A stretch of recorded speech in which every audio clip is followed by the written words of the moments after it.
When you look at immigration today, it feels like such a current, almost new issue sometimes. Right, it dominates headlines.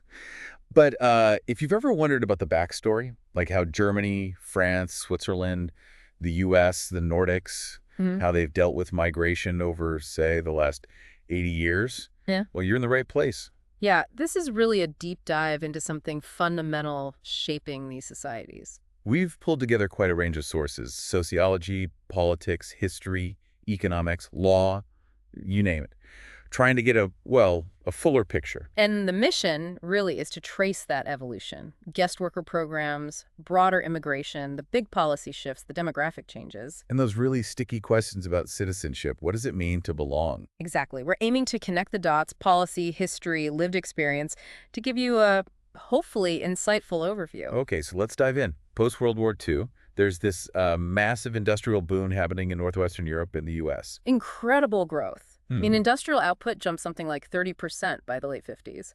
Wow. So that obviously creates a huge need for workers, more than they had domestically. Absolutely. And governments didn't just hope people would show up. They actively went out to recruit.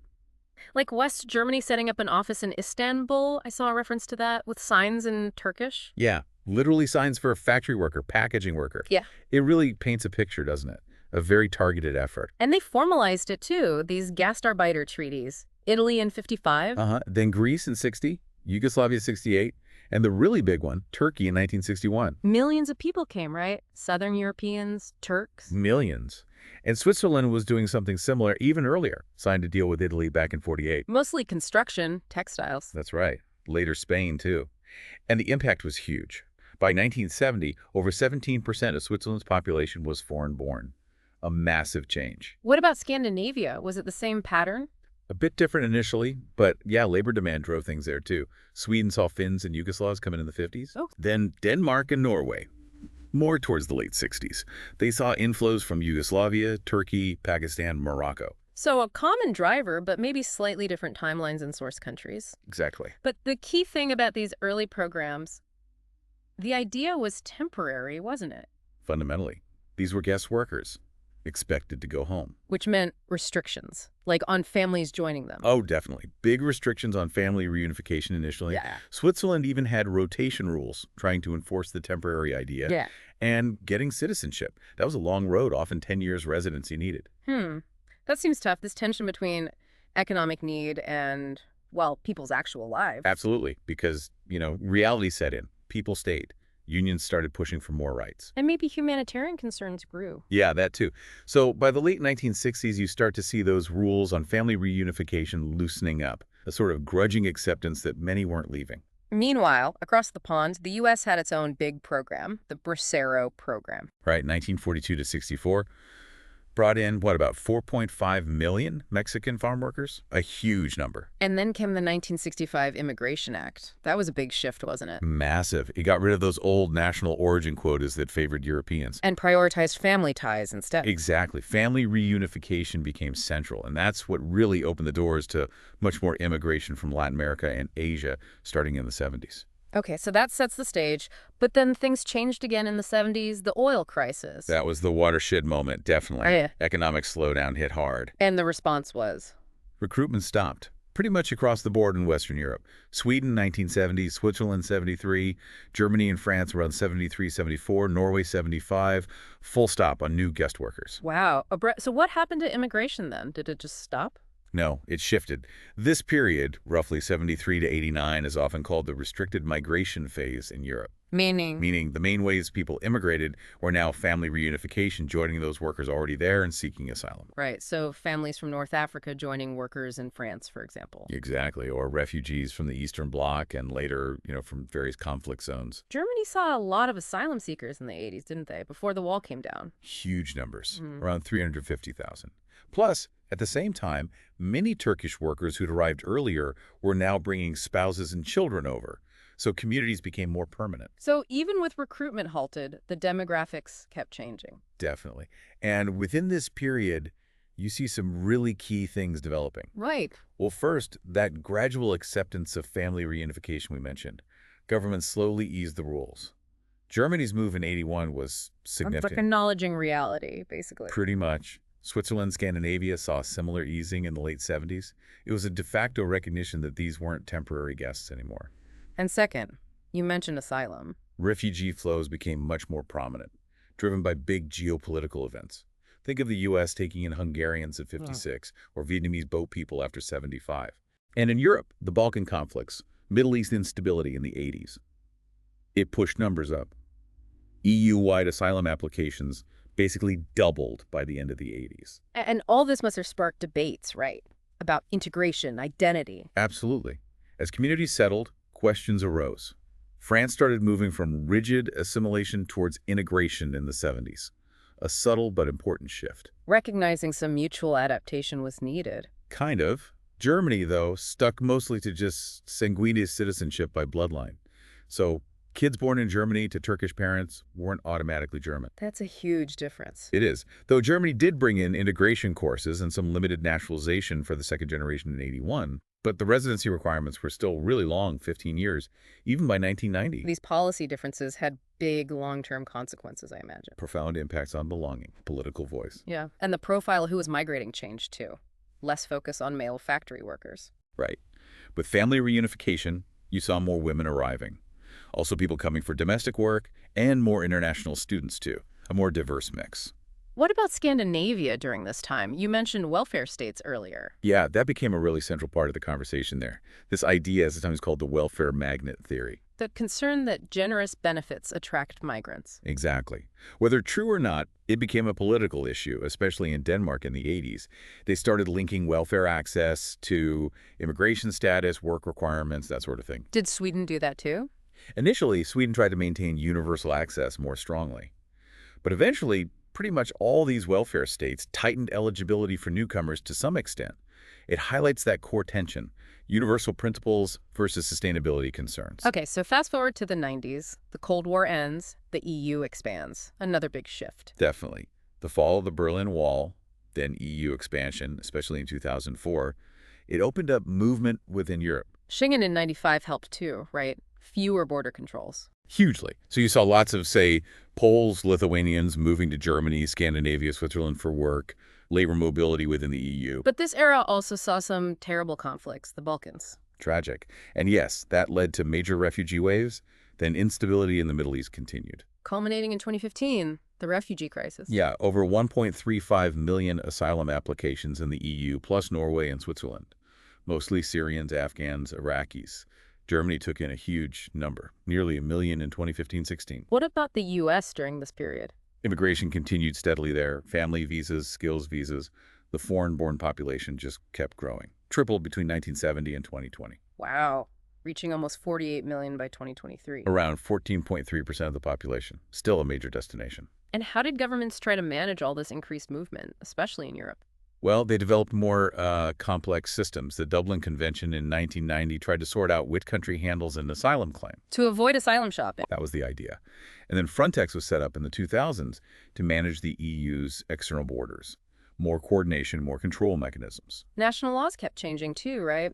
You mentioned Germany's citizenship reform. Right. The 2000 reform was big, bringing in elements of just solely citizenship by birth on German soil under certain conditions, like parents' residency, a major departure from pure just sanguinis. And Switzerland. They kept the residency requirement for citizenship quite long, 12 years, but they did allow dual citizenship from '92. And the Nordics saw big increases in immigrant populations. Significant rises. Norway went from maybe 4.5% foreign-born in 1990 to over 16% by 2020. And the origins became more diverse too, not just nearby countries. Much more diverse. By 2019, the biggest groups in Norway were from Syria and Poland.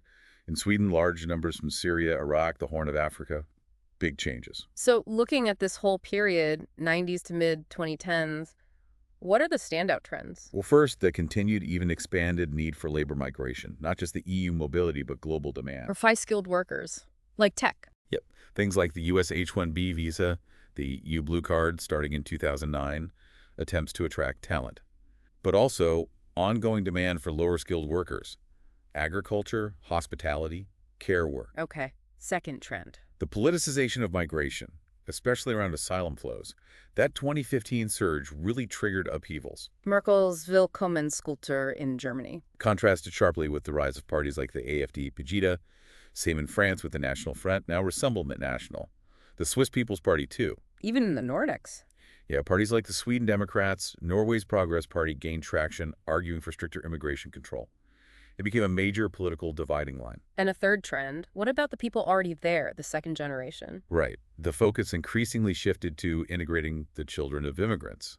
Their identities became a big topic. This idea of a hyphenated identity, like Oh. Turkish, German, French, Algerian. Exactly. Growing up navigating multiple cultures, you see it reflected in diverse city neighborhoods, Paris banlieues, London's East End, Stockholm suburbs. Artists explore this a lot, right? Like Fatih Akın's films about Turkish Germans. Powerful stuff. And it fueled ongoing debates. Assimilation versus multiculturalism.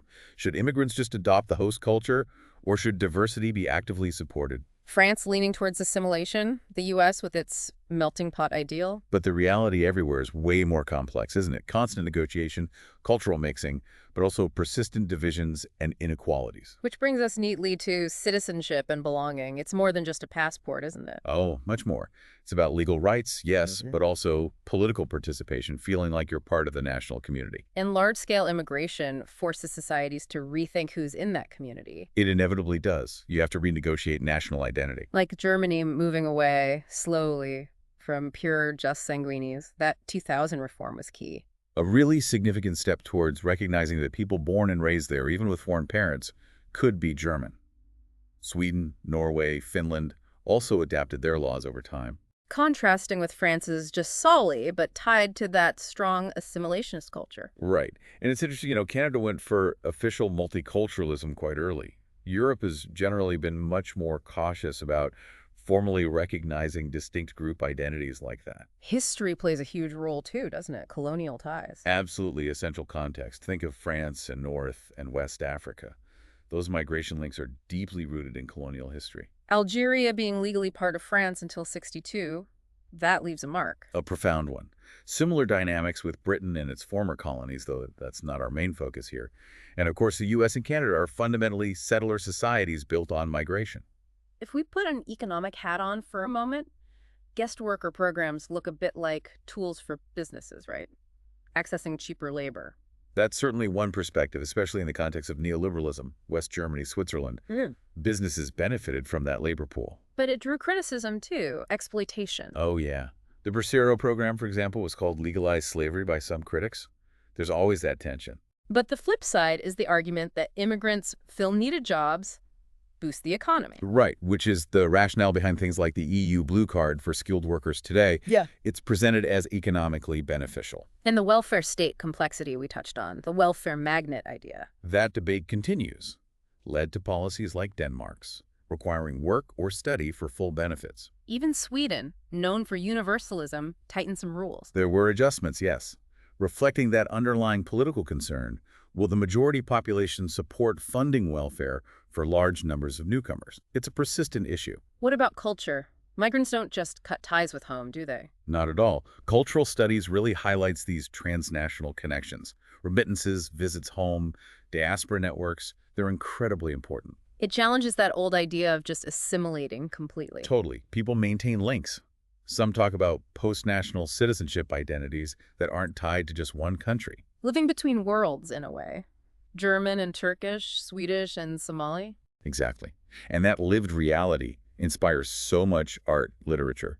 It blurs those neat national boundaries. Okay, let's try to pull some comparisons together. Germany, France, Switzerland. Yeah. Similar starting point post-war. Rapid industrial growth, need for labor, yes. But they recruited from different places. Southern Europe, Turkey versus former colonies. Right. And their expectations of return differed, or at least how they handled it when workers stayed. France pushed assimilation within its secular model. While Germany initially denied being an immigration country. For a long time, yes, leading to later, perhaps more difficult, integration debates and reforms. Switzerland was always a bit more cautious, slower on citizenship. But today, all have very significant populations with migration backgrounds. Around 20% in Germany and Switzerland. France about 12% foreign-born. Roughly, yes. Huge transformations. Now the Nordics, Sweden, Norway, Finland, different path. Started more homogenous, became immigration destinations later, relatively speaking. Sweden had some labor recruitment, but less than Germany. Norway and Finland had minimal labor migration until the late 60s. Mostly Nordic or humanitarian migration early on. Primarily. Now, immigration is much larger in all three, but with different profiles. Sweden's high foreign-born share is heavily influenced by refugee intake from the Middle East, Somalia.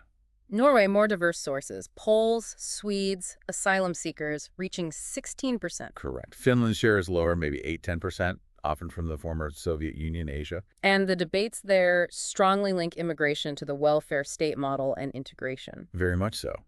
Contrasting Sweden's initial openness with Denmark and Norway, putting more emphasis on integration programs, sometimes linking benefits to cultural adaptation. And finally, the U.S., always the outlier. In many ways, yes.